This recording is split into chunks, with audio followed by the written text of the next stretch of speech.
বিসমিল্লাহির রহমানির রহিম। সুপ্রিয় দর্শক শ্রোতা, এ পর্যায়ে আমরা জানব এহরামে মুস্তাহাব আমল সমূহ। এহরাম অবস্থায় যে সমস্ত আমল মুস্তাহাব, এগুলোর প্রতি যদি যত্নবান হওয়া যায় তাহলে সুন্নাত, ওয়াজিব, ফরজ এগুলো আপনা থেকেই হয়ে যাবে।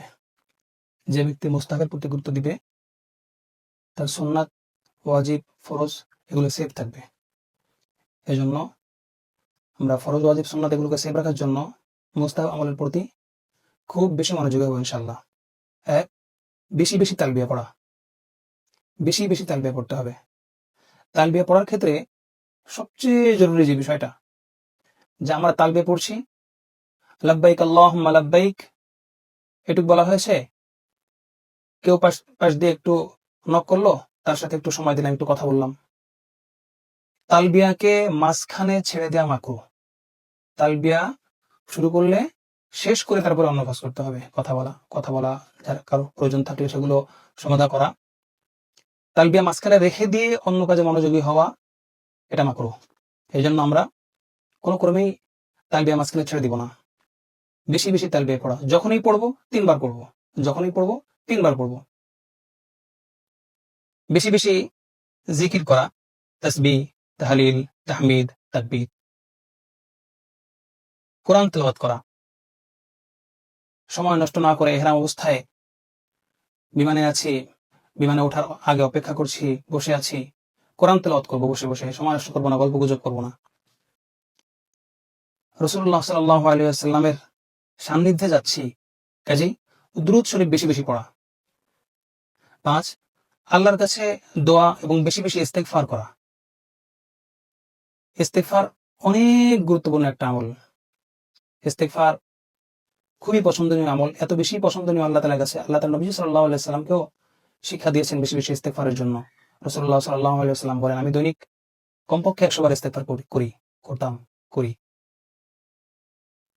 6, বিনয়, নম্রতা এবং খুশুখুশু বজায় রাখা। মেজাজ হট হয়ে যায় বিভিন্ন কারণে, কিন্তু কোনো ক্রমেই মেজাজ খারাপ করা যাবে না। বিনয়, নম্রতা এবং খুশুখুশু সর্বাবস্থায় বজায় রাখতে হবে ইহরাম অবস্থায়। ইহরামে ঢুকে পড়া মানে আপনি একটা ইবাদতের মধ্যে প্রবেশ করেছেন। 7, দান সদকা এবং মানুষের উপকার করা। 8, আত্মীয় স্বজন এবং মুসলিমদের জন্য দোয়া করা, সকলের জন্য দোয়া করতে হবে। দোয়ার মধ্যে দোয়া যত বড় হবে কবুলিয়তের আশা তত বেশি করা যাবে। আমি যদি শুধু নিজের জন্য দোয়া করি তাহলে এক্ষেত্রে কবুলের আশা কম, কিন্তু আমি যদি সমস্ত মানুষের জন্য দোয়া করি তাহলে এর মধ্যে আমিও থাকবো। যেহেতু আমি উদারতা দেখিয়েছি দোয়ার ক্ষেত্রে, চাওয়ার ক্ষেত্রে, আল্লাহ তাআলা আমার প্রতি উদার হবেন। 9, অপ্রয়োজনীয় কথাবার্তা, তর্ক বিতর্ক, ঝগড়া থেকে বিরত থাকা। আমরা হজের সফরে সব সাথী ভাই সমান থাকে না। কেউ একটু বাঁকা মেজাজের থাকে, কেউ একটু হট মেজাজের থাকে, অল্প কথায় রেগে যায়। এজন্য সে রেগে গিয়েছে, সে ভুল করেছে, এজন্য আমি ভুল করব, এটা করা যাবে না, এটা সুন্নাত নয়। এজন্য কোনো ক্রমেই তর্ক বিতর্ক এবং ঝড়ের মধ্যে যাওয়াই যাবে না। এবং যে সময়টা ওমরার ক্ষেত্রে 12 থেকে 14 দিন, এরপরে হজের ক্ষেত্রে দীর্ঘ একটা সময়, এই সময়ের যথাযথ ব্যবহার করে ইবাদতে মনোযোগী হওয়া।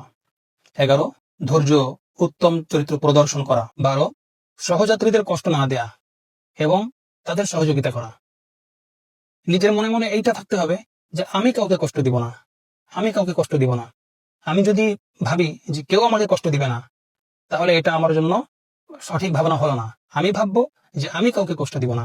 তো দেখা যাচ্ছে একটা কাফেলায় যদি 15 জন মানুষ থাকে, 20 জন মানুষ থাকে, প্রত্যেকের মনের মধ্যে যদি এই তামান্না থাকে যে আমি কাউকে কষ্ট দিব না, তাহলে দেখা যাচ্ছে কাফেলার কেউই কষ্ট পাবে না, কেউ কাউকে কষ্ট দেওয়া হবে না।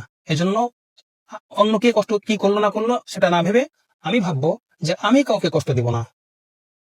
13, আল্লাহর নিয়ামতের শুকর আদায় করা। আল্লাহ তাআলা আমাদেরকে যাদেরকে হজ বা উমরার তৌফিক দিচ্ছেন, এটা অনেক বড় নিয়ামত।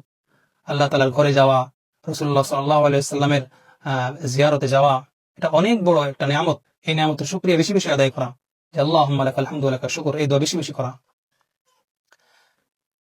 14, সুযোগ থাকলে নফল তাওয়াফ করা, বিশেষ করে মক্কায় অবস্থানকালে সুযোগ থাকলে নফল তাওয়াফ বেশি বেশি করা।